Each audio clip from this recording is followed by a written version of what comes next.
dumb decision made your parents lose their trust in you? I was hanging out at a friend's house, which my parents were completely fine with.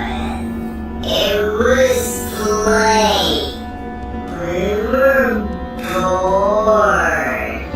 And someone had the genius idea to walk to the gas station for snacks.